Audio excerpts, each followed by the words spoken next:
where does your mind go? What role do mantras play when you're fasting, when you're just alone with yourself?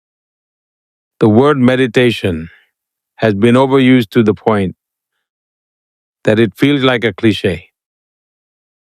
In Indian languages, we usually refer to it as dhyan. If I associate dhyan to meditation, it might seem burdensome to some. One might think, this is too difficult. I'm not an enlightened being. But it's not rocket science. It just means freeing yourself from distraction. For example, even when you're in class, your mind wanders to recess.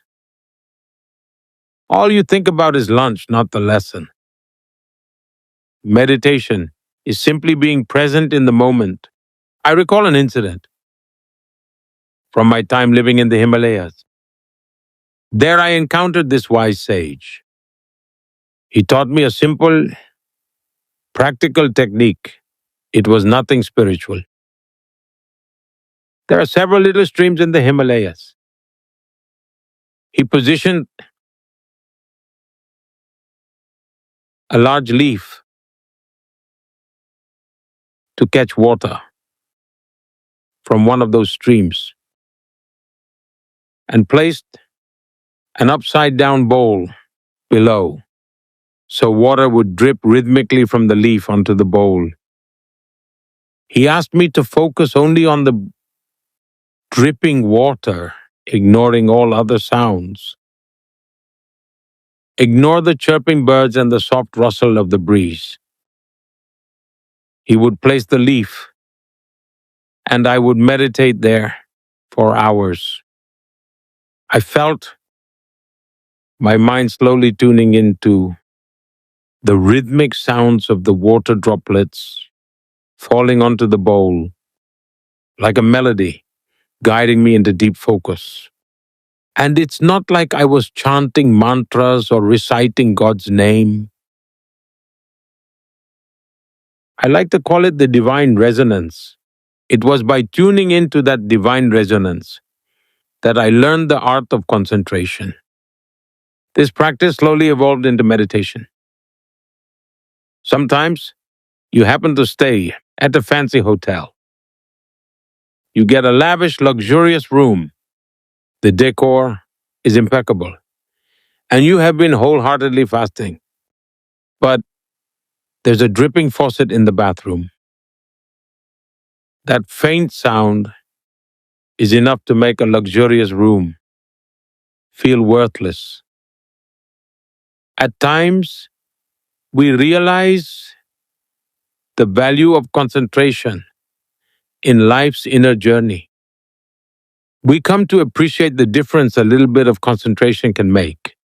One very interesting concept comes to mind from our scriptures.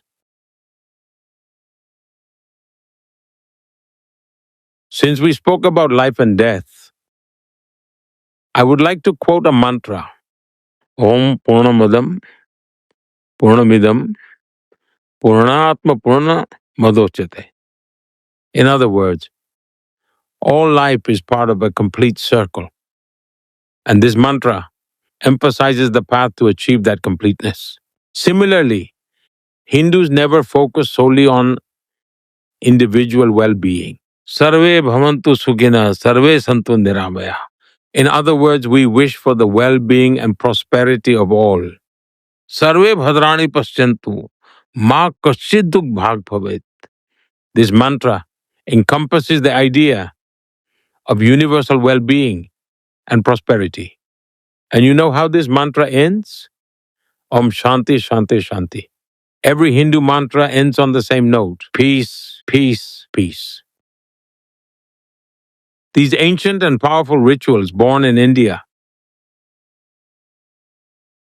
have emerged from thousands of years of the spiritual practice of sages. They connect us to the essence of life. Shanti, Shanti, Shanti. Oh.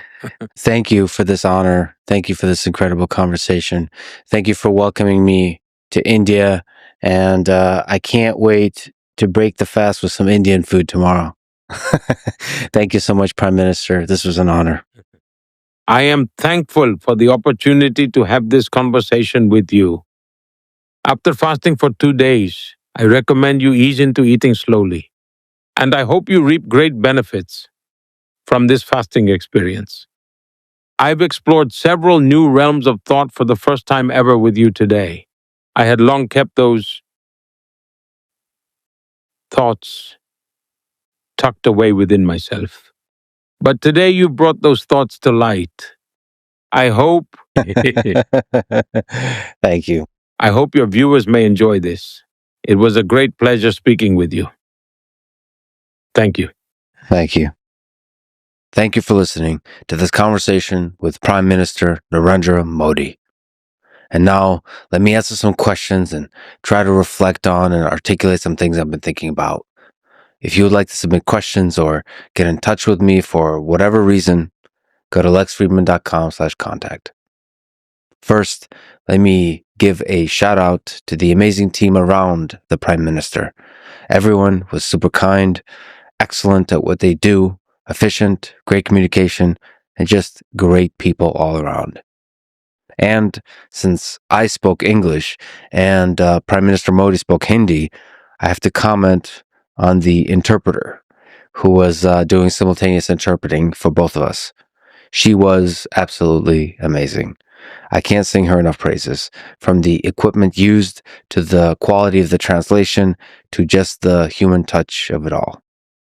And in general, my travels around Delhi and India revealed to me some early glimpses of what felt like another world, almost like another planet, different culturally from anything I've experienced before, a chaos of human interactions, out there big dynamic personalities and characters. Obviously, India is composed of many distinct subcultures, and Delhi represents just one slice, much like neither New York or Texas or Iowa alone represent America. They're all different flavors of America. On my visit, I walked around and rode rickshaws everywhere, just aimlessly wandering the streets, looking to talk to people about life. Of course, like many places on earth, there are always some people, especially those that have something to sell, who will at first see me as a tourist, a foreign traveler, one with some money to spend. Like always, I avoided such shallow interactions and went straight past the small talk to the meaningful conversations, shooting the shit about what they love, what they fear, what kind of hardship and triumph they've experienced in their lives.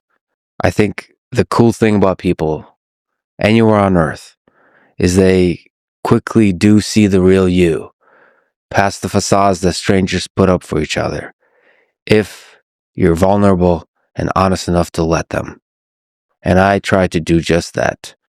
And I should say that for the most part, everyone was super kind in the genuine human way, even when they didn't speak English. It was always easy to understand. Probably more than any other peoples I've interacted with in India, people's eyes, faces, body language all communicate a lot of information, a lot of emotion, not reserved at all. When I travel through Eastern Europe, for example, in contrast, reading a person is much tougher. The meme does have some truth to it. There's often a protective layer between the heart of the person and the outside world. In India, it's all there on full display. So I had a lot of epic conversations and interactions as I walked around Delhi for a couple of weeks. In general, on the topic of reading people, I do believe the eyes can often say more than words can. We humans are a fascinating bunch. There really is a deep, turbulent ocean behind the surface waves we show the world. In some sense, what I try to do in conversations, on and off the mic, is to get to that depth. Anyway, the few weeks I spent in India were a magical experience. Traffic alone was a wild time, like the world's most difficult test for self-driving cars. It reminded me of watching nature documentary videos of swarms of fish, when it's thousands of them swimming around at insane speeds, seemingly in complete chaos. and yet when looking at the big picture of it, it all works like a perfectly tuned orchestra. I will, most certainly, travel around India with my friend Paul Rosalie in the near future, maybe with some other friends, all around, from the north of India to the south. Now, allow me to also comment about one of the books that first drew me toward India and to its deep history of philosophical and spiritual traditions. The book is Siddhartha by Hermann Hesse. I first read most of Hesse's major work as a teenager, but then reread them again through the years. It first found me, Siddhartha, when I was immersed in a very different kind of literature of Dostoevsky, Camus, Kafka, Orwell, Hemingway, Kerouac, Steinbeck, and so on. Many of these explore the same human condition that puzzled me when I was a young man and still puzzles me today, even more so. But Siddhartha was my introduction to the Eastern way of looking at these puzzles. It was written by Hermann Hesse, and by the way, please allow me this pronunciation of his last name. I've heard some people say Hess, but my whole life I've always said Hesse. So, anyway, it was written by Hermann Hesse, a German-Swiss Nobel Prize-winning writer, during one of the darkest periods of his own life. His marriage was failing, World War I had shattered his pacifist ideals, and he suffered from debilitating headaches, insomnia, and depression. During this period, he began psychoanalysis with Carl Jung, which in part led him to explore Eastern philosophies as a way to heal his fractured psyche. Hesse immersed himself in translations of ancient Hindu and Buddhist texts, studying the Upanishads and the Bhagavad Gita. And so, the writing of Siddhartha was in itself, for him, a journey that paralleled that of the main character in the book. Hesse started writing the book in 1919 and finished 3 years later, experiencing an extensive psychological crisis in the middle. The book follows Siddhartha, a young man in ancient India, as he leaves behind wealth and comfort to search for meaning. You can feel his personal struggle in every page, Siddhartha's restlessness, his dissatisfaction with conventional wisdom, his need to find truth through direct experience. Again, the book wasn't simply a philosophical exploration for Hesse. It was psychological survival. He was writing his way out of suffering and towards his own enlightenment. I won't go into a deep analysis of the book here, but I will mention 2 key lessons I took away and carried with me to this day. First lesson comes from the scene in the book that, to me, is one of the great scenes in all of literature. Siddhartha is sitting by a river, just listening.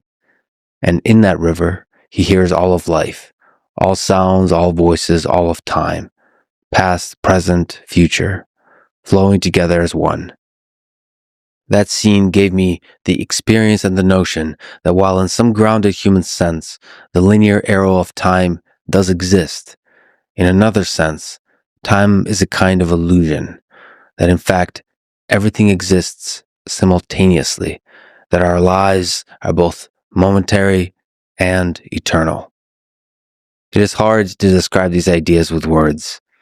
I think they must be experienced as personal revelations. I'm reminded of the fish story that David Foster Wallace, another one of my favorite writers, described in a commencement speech 20 years ago. The story goes, 2 young fish are swimming along when they encounter an older fish swimming the opposite way. The older fish nods and says, "Morning, boys. How's the water?" The young fish swim on, and eventually one turns to the other and asks, "What the hell is water?" The illusion of the forward progress of time is water in this metaphor. As humans, we're fully immersed in it. But enlightenment, in part, involves being able to step back and get a glimpse at another deeper perspective on reality, where all things are inextricably interconnected across both time and space.